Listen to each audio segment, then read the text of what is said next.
नमस्कार दोस्तों, मैं गणेश शर्मा संवेग एंड इनिशिएटिव के प्लेटफॉर्म पे आज आप सभी का फिर से स्वागत करता हूँ। दोस्तों, आज हम बात करने जा रहे हैं अच्छी नींद के बारे में, यानी कि गुड स्लीप। हमारे सभी के जीवन में नींद का एक महत्वपूर्ण योगदान रहता है और नींद हमारे जीवन के लिए एक अभिन्न अंग है। हम सभी के दिमाग में नींद को लेकर विभिन्न धारणाएं व क्वेश्चंस होते हैं, जैसे कि हमें कितनी देर सोना चाहिए, एक अच्छी नींद में कितनी स्लीप ड्यूरेशन होनी चाहिए और एक एवरेज इंसान को कितना सोना चाहिए।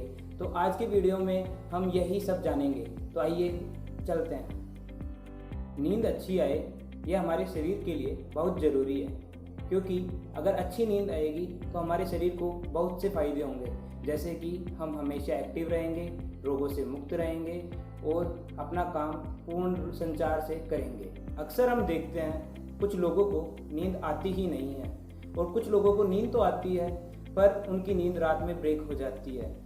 अक्सर लोगों को यह क्वेश्चन होता है कि हम ऐसा क्या करें दवाइयों के अलावा कि हमारी नींद इम्प्रूव हो सके। तो आइए दोस्तों जानते हैं अब हमें क्या करना चाहिए और क्या नहीं।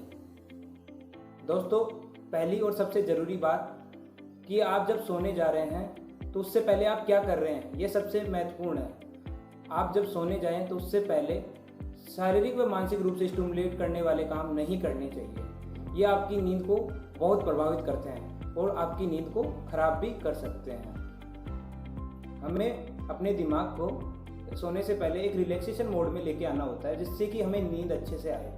माना हमने रात को कोई टीवी सीरीज़ देखी जो कि हॉरर है या फिर सस्पेंस क्रिएट हो रहा है, तो रात को हमारी नींद ब्रेक होने के चांसेस बढ़ जाते हैं, क्योंकि हमारा दिमाग एक्टिविटी मोड पे चला जाता है और हम रिलैक्स नहीं हो पाते।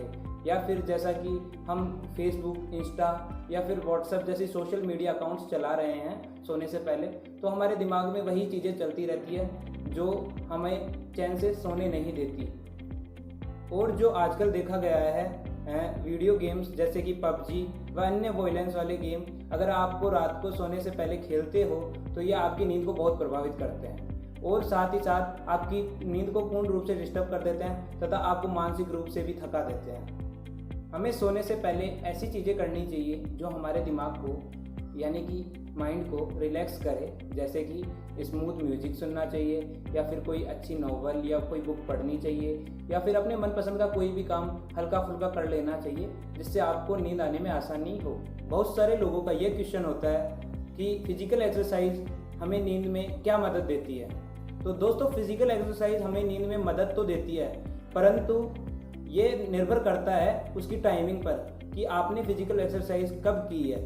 जैसे कि आपने फिजिकल एक्सरसाइज सुबह की हो या फिर दोपहर को की हो या फिर इवन आप शाम को 4-5 बजे भी फिजिकल एक्सरसाइज करते हैं, तो ये आपकी नींद को मदद देती है। परंतु अगर आप फिजिकल एक्सरसाइज सोने से 1-2 घंटे पहले देते हो तो फिर ये आपकी नींद को डिस्टर्ब कर सकती है। दोस्तों, दूसरा पॉइंट, हमें बेड पर तभी जाना चाहिए जब हमें हल्की फुल्की नींद आनी स्टार्ट हो, यानी कि हमें माइंड में एक माइंड सेट कर लेना है कि बेड का मतलब स्लीप, कि जब नींद आए तो ही बेड पे जाएं। हमें टीवी वगैरह, पढ़ाई वगैरह ये बेड पे कभी नहीं करनी चाहिए, क्योंकि फिर हमारी आदत ही ऐसी हो जाती है कि कब पढ़ रहे हैं और कब सो रहे हैं कुछ पता। यह सब चीज़ें हमारे शरीर को बहुत प्रभावित करती है और हमारी नींद को डिस्टर्ब करती है।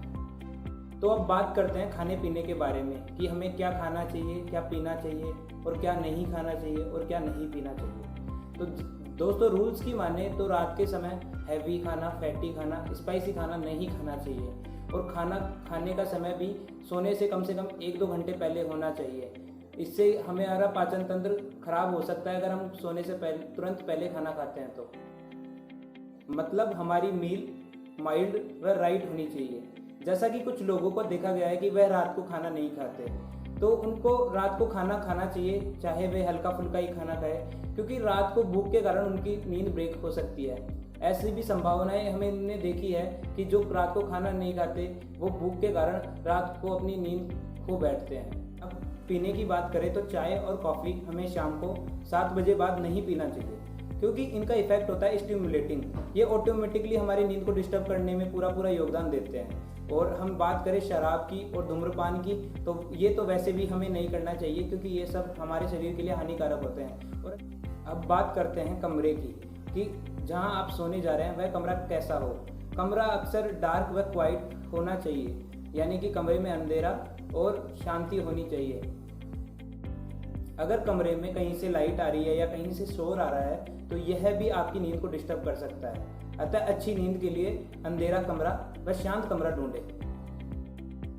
हम अक्सर यह गलती कर बैठते हैं कि हम रात को सोने से पहले आने वाले कल की प्लानिंग करते हैं और आज के जो बीता है दिन उसके बारे में सोचते हैं कि या मैंने सही किया या गलत किया, या फिर मुझे कल वहाँ जाना है, या फिर कल मेरी वो मीटिंग है।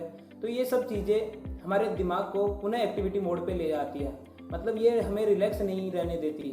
तो अतः इन चीज़ों से बचें। हम स्टूडेंट्स जो कि दिन में पढ़ते हैं वह हमारी लॉन्ग टर्म मेमोरी में रात के समय जाता है जब हम डीप स्लीप में होते हैं। तो हमें दिन में कितना ही पढ़ लें, अगर हमारी अच्छी नींद नहीं है तो वह पढ़ा पढ़ाया सारा वेस्ट हो जाता है, हम उसे लंबे समय तक मेमोराइज नहीं कर पाते।